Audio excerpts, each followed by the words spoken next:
Ladies and gentlemen, let me start with a bold statement. 95% of people are living a lie. That's not a statistic from a psychology journal. That's not a conspiracy theory. That is a hard truth that most are too afraid to face. Let me be honest with you. The majority of people walking around today aren't living, they're existing. They're not making choices based on truth, conviction, or calling. They're simply following a script. A script handed to them by a broken world. A script that says this is how you succeed. This is what matters. This is who you should be. You were never meant to be a carbon copy of someone else's expectations. You weren't created to chase trends, climb ladders, or build your life on other people's applause. But from the moment you could understand words, this world began whispering lies into your ears. Fit in, don't question, play it safe, be realistic, and we obey. We grew up believing that if we checked the right boxes, good grades, respectable career, decent salary, nice house, a few vacations, that somehow someday we'd feel full. But deep down, something always feels off. The lights are on, but no one's home. We smile in pictures, but our hearts are heavy. We perform, but we don't live. Why? Because we're living someone else's dream, someone else's definition of success, someone else's script. The truth is, the system never asked who you really are. It just told you what you should do. And you listened, not because you're weak, but because you were never taught to ask better questions. Questions like, why am I here? What was I made for? What truth was I meant to carry into this world? Instead, you were trained to chase what they call a normal life. But what if that normal life is a carefully dressed up lie? Some of you are sitting here today and you already feel it. That hollow ache, that quiet frustration, that lingering sense that your life is too small for your soul. And it's not because you haven't achieved enough. It's because you've been chasing the wrong things. Listen carefully. You weren't created to just wake up, go to work, make money, pay bills, and die. There's more to you than that. You have purpose. You have calling. You have fire inside your bones that's been smothered by years of playing pretend. And yet, here you are, still clinging to the script. Why? Because it's familiar.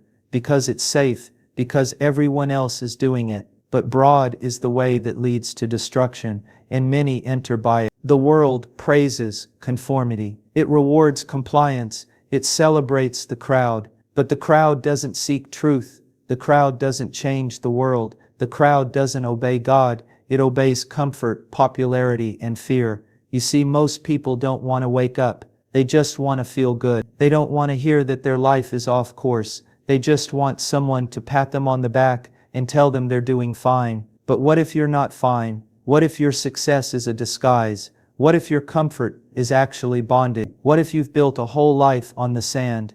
A life God never asked you to build. I'm telling you this because I've seen what happens when people spend decades running from truth.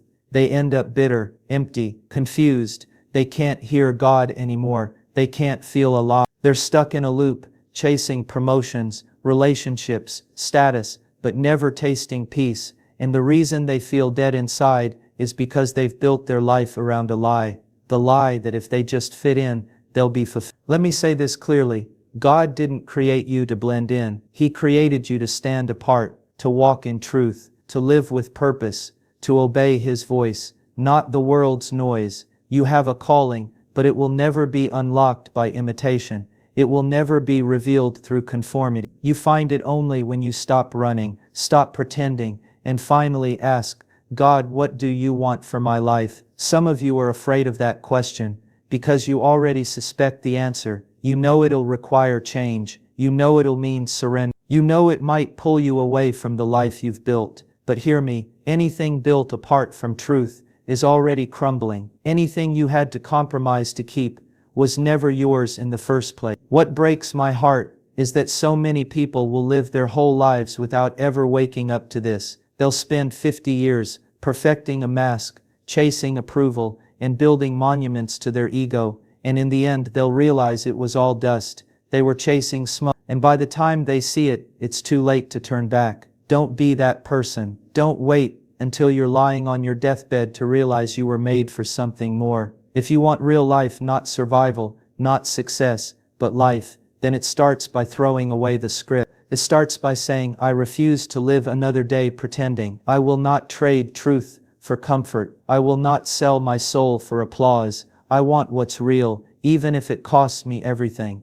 Because here's the truth you've been ignoring. There is no peace outside of your purpose, and your purpose will never be found in a world that demands your silence and rewards your compromise. Some of you think you're safe because nothing's falling apart. You think that just because your life looks stable, it must be okay. But let me tell you something that might shake you a bit. Comfort is not always a blessing. In fact, for most people, it's a trap. It's one of the most dangerous forms of deception because it doesn't look like danger. It feels good, it feels secure, but it will rob you blind and lull you straight into spiritual paralysis if you're not paying attention. That's the problem with the way most people live. They equate comfort with peace, when in reality it's often just numbness. They're not living, they're sedated, built lives so tightly wrapped in convenience and predictability that they've shut out the possibility of transformation. Because transformation, real, lasting, soul-deep transformation, never happens in the comfort zone. You see, comfort zones are silent killers. They don't scream, they don't set off alarms. They just quietly convince you to stop growing, stop risking, stop obeying that still, small voice that keeps trying to call you higher. And the longer you stay there, the harder it gets to leave. Days turn into years, passion turns into patterns, fire turns into fatigue, and eventually you forget what it felt like to burn for anything real. Some of you were once on fire for truth, for purpose, for God, but now you're just trying to make it to Friday. You've traded the vision for survival, the mission for a paycheck, the calling for convenience. You tell yourself it's just for now, just until things settle, just until I feel ready.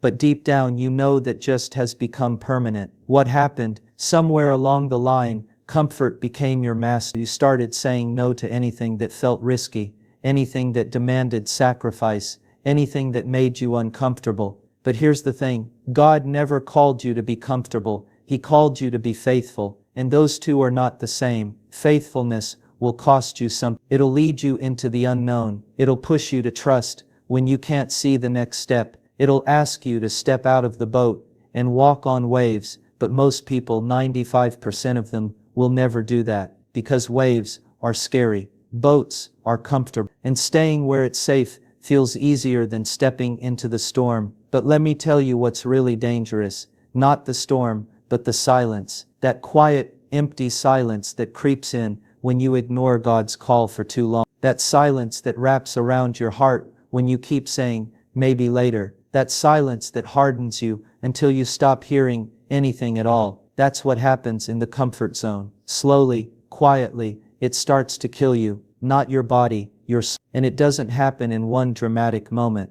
No, it happens in the small decisions. The moment you feel convicted to reach out to someone, but you don't want to feel awkward, so you don't. The moment you feel led to step into something new, but it would disrupt your schedule, so you pay. The moment God nudges you to let go of something you're clinging to, but you're too afraid to lose control, so you cling tighter. Over time, those small compromises shape your life, and one day, you wake up wondering why you feel so far from the person you were supposed to be. Some of you are praying for breakthrough, for direction, for fire, but you're unwilling to leave your comfort zone. You want resurrection without crucifixion. You want calling without cost. You want the reward without the risk. But listen to me. Every move of God begins with a step of obedience, and obedience is never comfortable. Think of the people throughout history who actually did something that mattered. They all left something behind. Abraham left his home. Moses left the palace. The disciples left their boats. They walked away from security, from predictability, from comfort, because they knew that the voice calling them was worth everything. Now ask yourself, what have you left behind? What has your comfort cost you? What dreams, what obedience, what growth have you sacrificed at the altar of convenience? Don't make peace with a life that's killing your calling. Don't settle into a pattern just because it's predictable. You were not made to live in survival mode. You were made to move and you were made to hear His voice and respond, even when it's scary, even when it costs you, even when you don't have a backup plan. The life God has for you is not behind a locked door, it's just beyond the boundary of your comfort zone.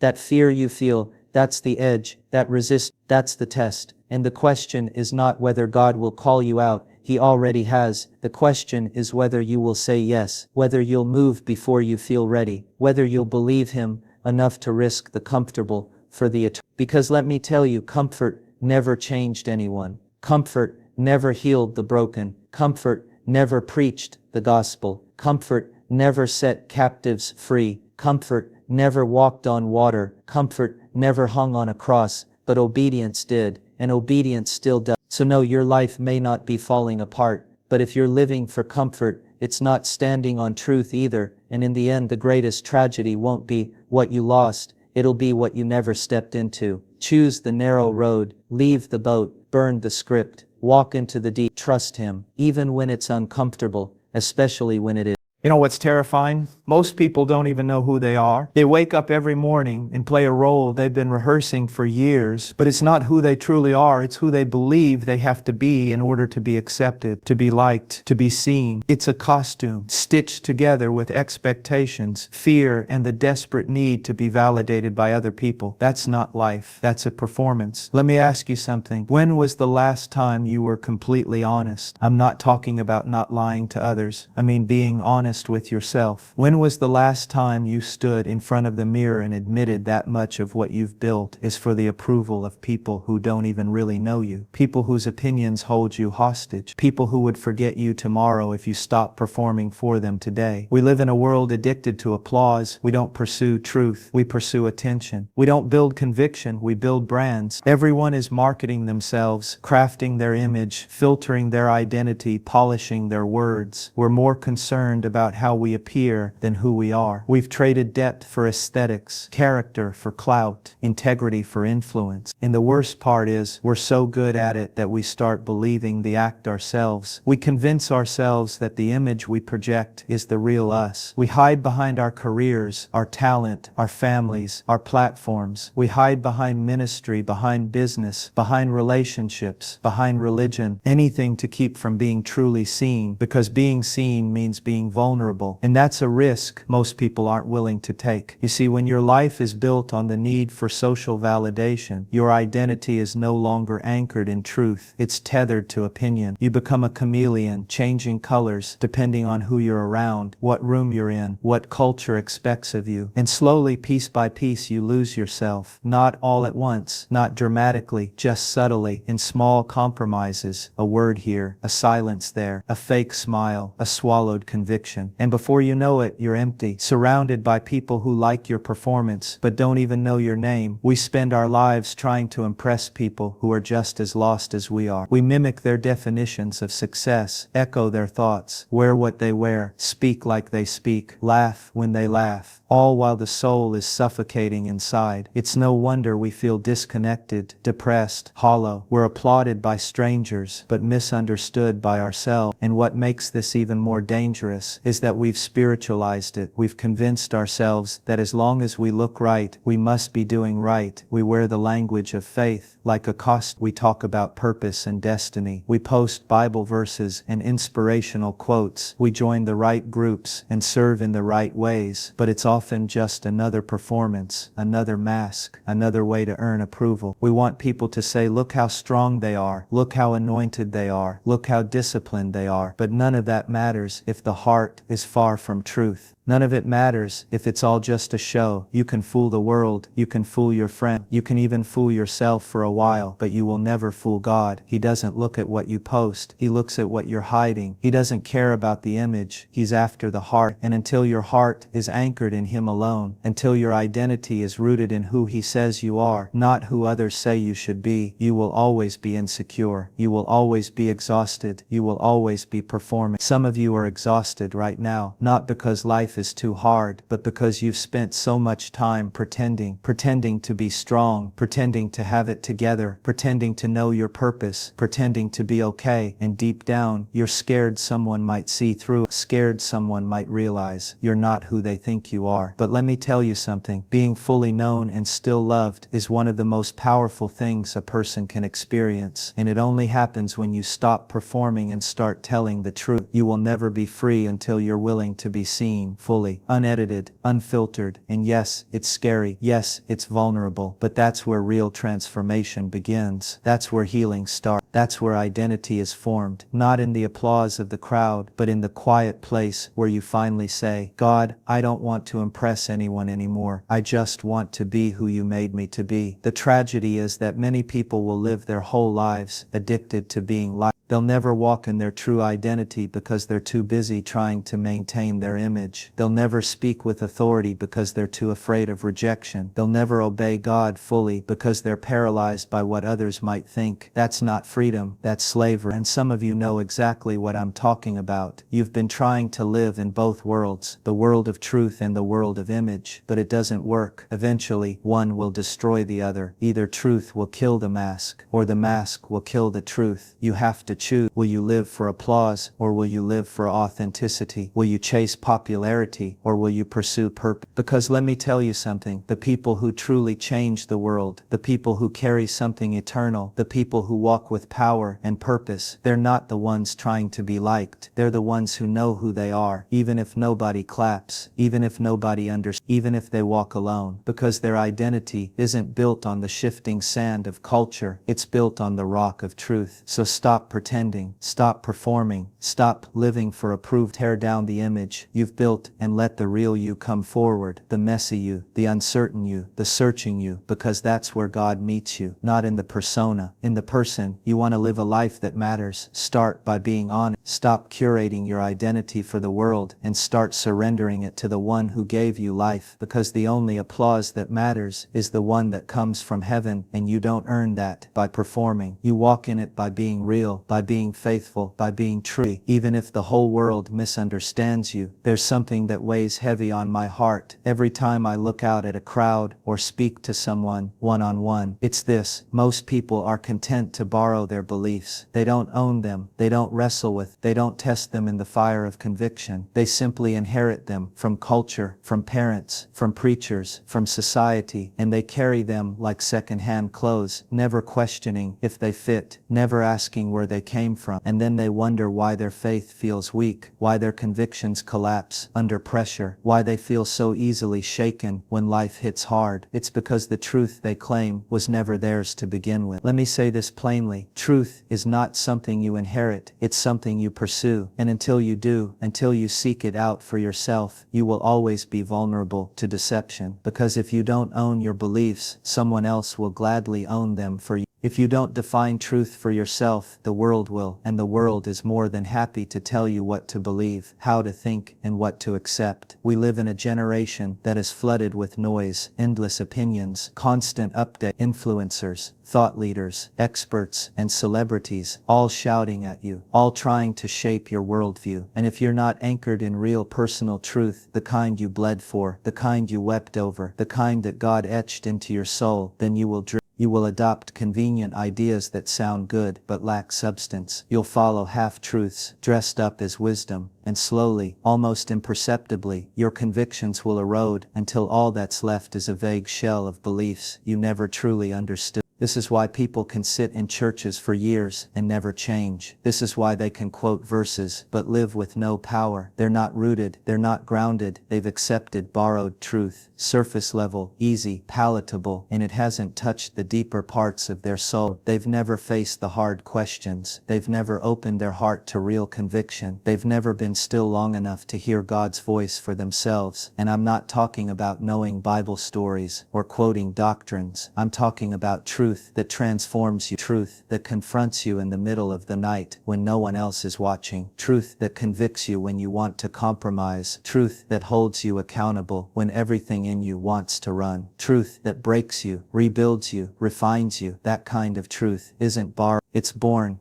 in the fire of surrender, in the silence of prayer, in the agony of obedience. But most people don't want that kind of truth. It's too hard, too uncomfortable. It demands too much. So they settle for something softer, something that feels like truth but requires no change, something that confirms what they already want to believe. And that's the great danger. We don't seek truth anymore. We seek affirmation. We don't want to be challenged. We want to be agreed with. We don't want to be corrected.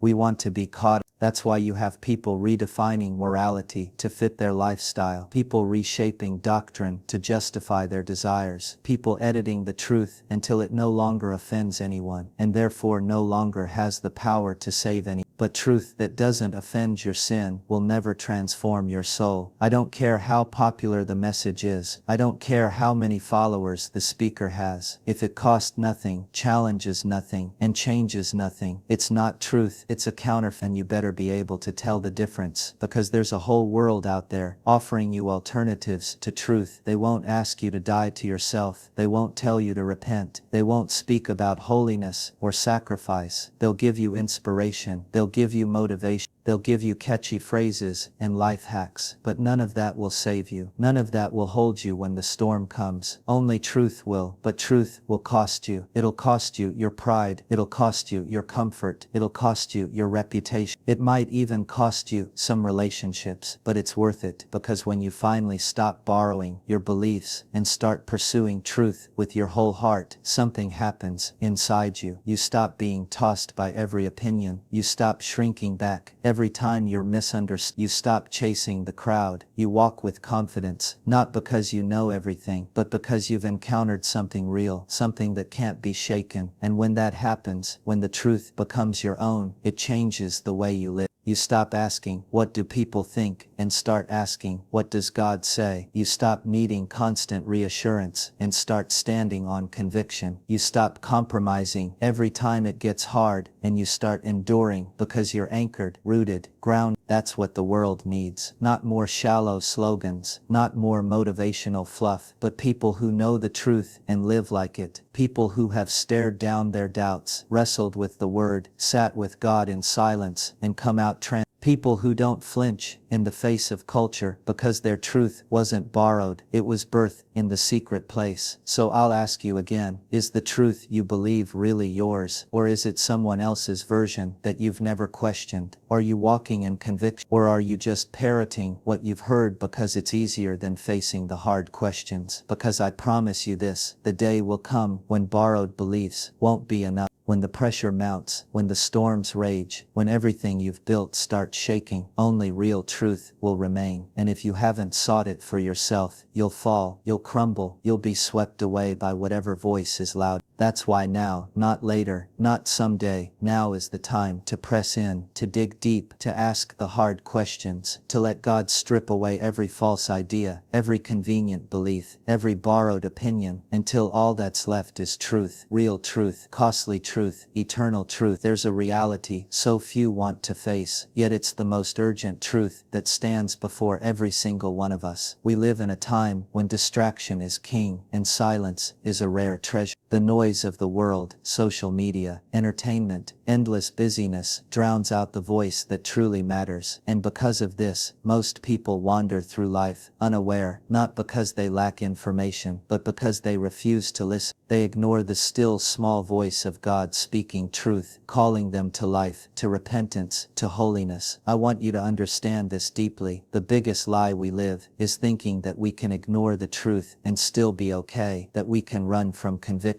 and never be that we can numb ourselves with comfort, entertainment, and distraction, and it won't cost us. But the truth is, you can't outrun God's voice. You can't silence it. You can't deaden your conscience forever. This is what most people are ignoring. They think their choices don't matter. They think their small compromises are no big deal. They think, I'll deal with that later, or I'm fine as I am. But the truth they're ignoring is that every day they are making decisions that lead them further away from life. Not just physical life, but the kind of life that truly satisfies the soul, the kind of life that's connected to God, filled with purpose, hope, and peace. You see, ignoring truth isn't passive, it's active rebellion. It's turning your back on the Creator and trying to live by your own rules, your own desires, your own understanding. It's building your life on shifting sand, hoping it will hold when the storms come, and they will come. The storms of disappointment, loss, failure, broken relationships, and death will come for everyone. The question is, will your foundation hold? We are not designed to live disconnected from God's truth. When you ignore the voice of God, when you turn away from His correction, you open the door to destruction. The Bible tells us that the wages of sin is death. That's not just physical death, it's spiritual death, separation from God. And the world is filled with people living this reality, yet they don't see it because they've chosen blindness. Why is it so easy to ignore truth? Because it's uncomfortable, because it requires change, because it demands humility, because it means admitting your because it means surrendering control, and most people would rather suffer in their sin than submit to God's will. They'd rather have their temporary pleasures than their eternal joy. But here's what's even more tragic. God's voice is not a shout in the crowd. It's often a whisper in the stillness. It's not a dramatic thunderclap, but a gentle, persistent call. And when you ignore that whisper day after day, the heart becomes hardened, the conscience becomes seared, the ears become and soon, even when truth is spoken clearly and boldly, it falls on deaf ears. I know people who have reached that place, people who've ignored conviction for so long that the light of truth barely penetrates their darkness anymore. It's heartbreaking, and it's preventable. But it's not just about avoiding destruction, it's about embracing life. The kind of life God offers, abundant, meaningful, victorious, the kind of life that's not dependent on circumstances, but rooted in the eternal. But you can't embrace that life if you keep ignoring the truth that's being whispered to your heart. If you're sitting here today feeling numb, disconnected, empty, know this: the voice you're ignoring is not gone. It's waiting, it's pleading, it's drawing you back, but it requires a response. It requires a turning, it requires a breaking of the heart and a surrender of the will. You cannot keep pretending the truth doesn't apply to you. You cannot keep putting off repentance as if there's unlimited time. Time is a gift, but it's limited. And the choices you make now will echo into eternity. You have to decide today, will you continue to ignore the truth, living in a comfortable lie, or will you face it head on, no matter the cost? Will you open your heart to the voice that calls you out of darkness into light? Will you step away from the distractions and silences that keep you captive? Will you risk the pain of change for the joy of life? Because here's the final truth: ignoring God's voice does not make you free. It enslaves you to a lie. But hearing and obeying it sets you free. Free from guilt, free from fear, free from death, free to live the life you were created for.